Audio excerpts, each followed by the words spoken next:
আসসালামু আলাইকুম সবাইকে। সবাই কেমন আছেন? চলে আসলাম নিউ আরেকটা ভিডিও নিয়ে। এটা ছিল আমাদের যশোর আউটলেট ওপেনিং এর দিনের একটা ভিডিও। তো এই যে দেখেন আলহামদুলিল্লাহ আমাদের যশোর আউটলেট ওপেন হয়ে গেছে। আমাদের যশোর আউটলেটের ওপেনিং ছিল জানুয়ারির ৪ তারিখে। তো আমরা ৩ তারিখের দিকেও একবার গিয়েছিলাম সারাদিন সাজানোর উদ্দেশ্যে। এই যে দেখেন আমাদের সাজানোর কাজ চলছে। আমরা গিয়েছিলাম সকাল ৯টার ট্রেনে আর ফেরত আসছিলাম রাত ৭টায়। যে এই ট্রেনটা ছিল মানে একদম লাস্ট ট্রেনে বলতে গেলে ২ দিনই আমরা একদম লাস্ট ট্রেনেই ব্যাক করছি, যে সব কিছু সাজানো যাতে গোছানো ঠিকমতো হয়। আর একদিকে মিস্ত্রি কাজ করতেছে আর একদিকে আমাদের সাজানোর কাজ চলতেছে। তো এই তো দেখেন সবাই আমরা অনেক খুশি, একদিক থেকে সাজাচ্ছি কারণ পরের দিন আমাদের ওপেনিং ছিল। আর এই যে ওই দিন রাত্রেবেলায় আমাদের সাজানোর পরে যতদূর সাজাই পারছিলাম ততটুকু ভিডিও করে আনছিলাম আপনাদের জন্য। আর এইটা হচ্ছে আমাদের যেদিন ওপেনিং ছিল ৪ তারিখের দিনের ভিডিও। এই যে বাইরে থেকে দেখেন আমাদের শোরুমটা কত সুন্দর লাগতেছে। একদম বাইরে থেকে দেখলে মানে খুবই সুন্দর লাগতেছে এক কথায়।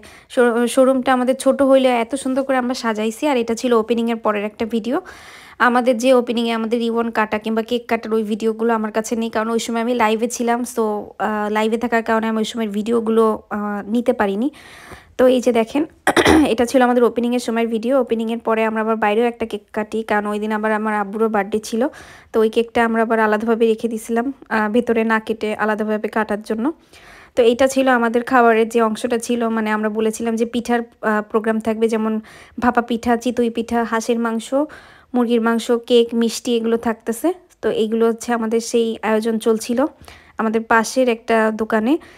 সব দোকানদার আলহামদুলিল্লাহ অনেক বেশি কোঅপারেটিভ ছিল আমাদের সাথে। এই যে দেখেন এটা ছিল আমাদের খাওয়া দাওয়ার যে আয়োজন আমাদের যশোরবাসীর জন্য। ইনশাল্লাহ খুলনাবাসীর জন্য আমি নেক্সট এরকম আয়োজন করব, কারণ এটা করে আমি খুবই ভালো রেসপন্স পেয়েছি, প্লাস খুবই ভালো লাগছে। আপনাদের সবার সাথেও দেখা হয়েছে যশোরে যারা আমাদের আছে। তো এইটা ছিল আমাদের একদম রাত ৯টা পর্যন্ত এরকমই আলহামদুলিল্লাহ আমাদের শোরুমে ভিড় ছিল। তো এই তো সবাই বলবেন, অবশ্যই কমেন্ট করে জানাবেন আমাদের নিউ আউটলেটটা আপনাদের কেমন লাগছে। আউটলেট হচ্ছে যশোর জেস্টার শপ নাম্বার 10। তো আজকের মতো